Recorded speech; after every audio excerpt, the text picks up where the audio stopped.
من رضی باللہ ربا وبمحمد رسولا وبالاسلام دینا، جو شخص راضی ہو گیا، جس کا دل ٹھک گیا کہ اللہ میرا رب ہے، محمد میرے رسول ہیں اور اسلام میرا دین ہے، اگر یہ کیفیت ہو گئی ہے تو اب محمد کا، اللہ کا، اسلام کا، قرآن کا کوئی حکم ایسا نہ ہو کہ جسے پسے پش ڈال دیا جائے۔ یہ استقامت، اطاعت سب سے پہلے۔ پھر ایک استقامت باطنی ہے، اللہ کی رضا پر راضی رہنا، جو کچھ ہو رہا ہے اللہ کی مرضی سے ہو رہا ہے۔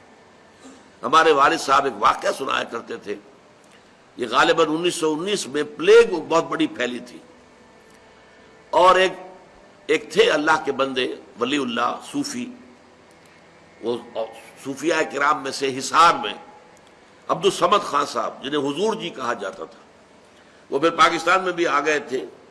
یہ جو مسجد ہے انارکلی کے چوک میں، مسلم مسجد، اس کا سنگ بنیاد انہی کا رکھا ہوا ہے۔ وہ حضرت جی، ان کے 2 جوان بیٹے تھے، ایک ہی دن میں دونوں فوت، انتہائی خوبصورت۔ یہ پٹھان تھے کیبل پور کے علاقے کے، نہایت وجیح، سرخ و سفید رنگت، 2 جوان بیٹے، اور ایک دن میں دونوں بچے ختم ہوئے۔ ہمارے والد صاحب بتاتے تھے کہ میں چشمدید گواہ ہوں کہ جب لوگ گئے ہیں، میں بھی گیا ہوں، میں نے دیکھا کہ حضرت جی عبد الصمد خان صاحب رحمت اللہ علیہ، ان کے چہرے پر ملال کا کوئی اثر نہیں تھا، اسی طرح دمکتا ہوا چہرہ، اسی طرح خوش و خرم۔ لوگ کہتے تھے حضور بڑا افسوس ہے۔ بھائی وہ افسوس کاہے کا؟ اللہ کا مال تھا، اللہ نے لے لیا۔ ما اصاب من مصیبت فی الارض ولا فی انفسکم الا فی کتاب من قبل ان نبرأها، یہ تو اللہ تعالیٰ کی طرف سے، لکہ لا تاسوا علی ما فاتکم ولا تفرحوا بما آتاکم واللہ لا یحب کل مختال فخور۔ اللہ کچھ دے دے تو اترایا نہ کرو، کچھ چھین لے تو افسوس نہ کیا کرو۔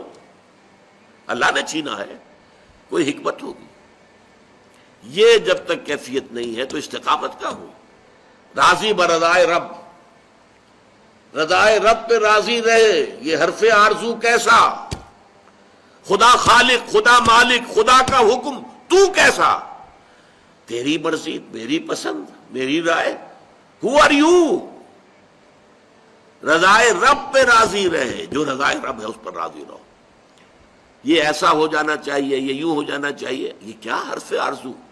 وہ ہوگا جو اللہ چاہے گا، تم کاہے کی آرزو لگا کر بیٹھے ہوئے ہو؟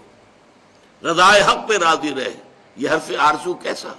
خدا خالق، خدا مالک، خدا کا حکم، تو کیسا؟